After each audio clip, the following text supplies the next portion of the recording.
समान नागरिक संहिता, uniform civil code, ये विषय भी संविधान सभा के ध्यान बाहर नहीं था। संविधान सभा ने यूनिफॉर्म सिविल कोड को लेकर के लंबी चर्चा की, गहन चर्चा की, और उन्होंने बहस के बाद निर्णय किया कि अच्छा होगा कि जो भी सरकार चुन करके आए वो उसका निर्णय करे और देश में यूनिफॉर्म सिविल कोड लागू करे।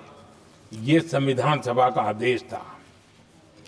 और बाबा साहब आंबेडकर ने कहा था, जो लोग संविधान को समझते नहीं है, देश को समझते नहीं है, सत्ता भूख सेवा कुछ पढ़ा नहीं है, उनको पता नहीं है बाबा साहब ने क्या कहा था।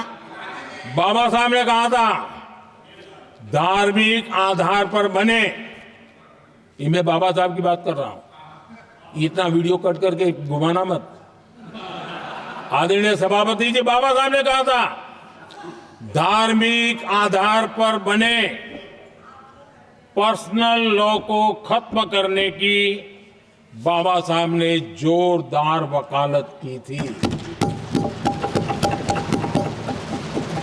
उस समय के सदस्य के.एम.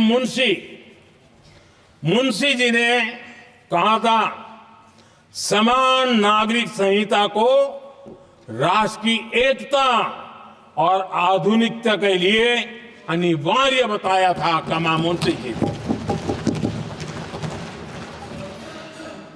सुप्रीम कोर्ट ने भी कई बार कहा है कि देश में यूनिफॉर्म सिविल कोड जल्द से जल्द लाना चाहिए। सरकारों को आदेश दिए हैं सुप्रीम कोर्ट ने,